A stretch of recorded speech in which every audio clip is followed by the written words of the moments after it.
Hello, welcome to the home front, and we appreciate that you're allowing us to welcome in your weekend. I'm Tyler Holm. I know that I have failed to introduce myself on a number of the previous episodes. Not all of them. Yeah, all of them. So the reason it's called the home front is because Holm is my last name, and I just thought it was a clever title. I don't know. Most of the channels that I watch have their name infused somehow, so this is what I went with. So to my right, really. as always, is my overly artistic friend, which I'm gonna try and make that name stick. Mitch. Mitch, welcome. Hello. Thank you for having me. You're welcome. Who are you? What do you do?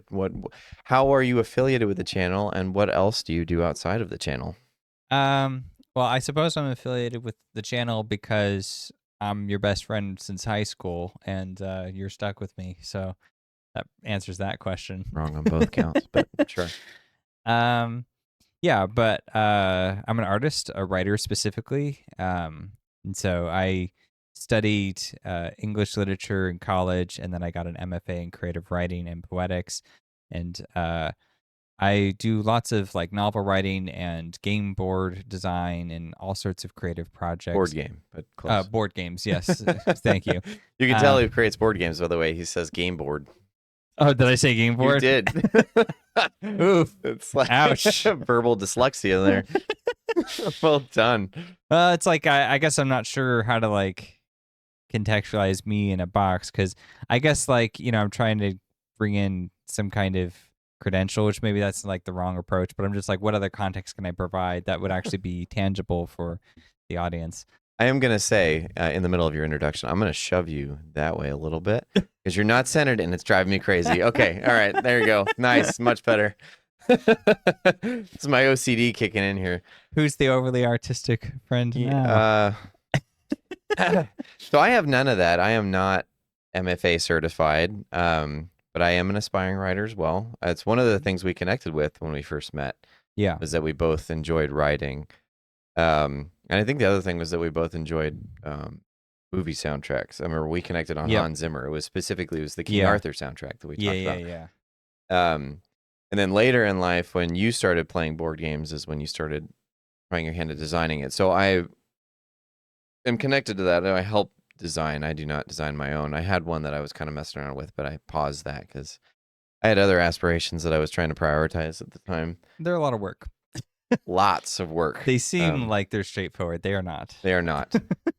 So outside of that, you have 2 YouTube channels that you manage. You want to go into that a little bit? Yeah. So I started a YouTube channel years ago, and I did a bunch of oddball videos, just trying different things. And now I've kind of settled. I like doing game commentaries, so I'll take a video game or two. Yeah. I was getting there. Sorry. It's not a game board. It's a game video. And I do like long form discussions, commentaries, critiques, those kinds of things. I'm actually working on one right now that should be coming out in a couple months or so. It should be out by the end of the year is the idea.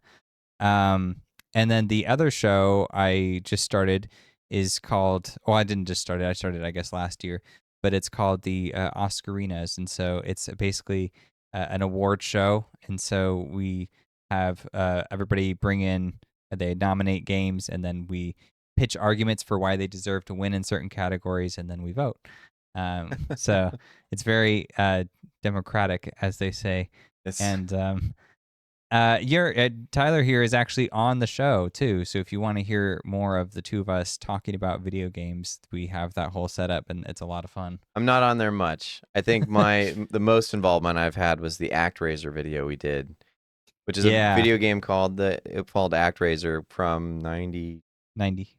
Yeah, 1990. Which was a year before I was born. Yeah. That video was pretty good. In like it was a fun conversation. I mean, evaluate good on your own merit, I guess. But yeah, well, it really sparked an interesting dialogue about the different themes that the game had brought up. I mean, something about it is, I guess people, it's like you're talking about video games, your first instinct is probably like, oh, you're a bunch of gamers. And it's like some of us in the group are, but some of us not so much. And I actually like it that way. That's by design. It's intentional because I'm one of the not so much, by the way. I didn't grow up with video games as much, and I don't play them as much now either. Mhm. But like, I mean, that's part of why I have you there, because you are very conscientious about like artistic craftsmanship Thanks. and the virtue that it brings into the world. And that's mainly what we talk about here on the home front as well, is like, you know, how do you define art? How do you define the merits of it? How do you start to quantify the things that it does in terms of like artistic practice? And so I think there's a real match there. And like I said, you know, if the idea for the Off Screen is to talk about games as an art form, and to do that, it means it's not just about like playing them and staying within your echo chamber of being a quote unquote gamer. You have to like think outside the box, and you need to bring in other voices for that. So you need a balance of both. So that's why I think it works really well. But yeah, that's my pitch. You should go check it out. We're actually in the middle of season 2 right now. Yep. And so there are videos launching every other day. So there's new episodes all the time. And the winners will be announced in October.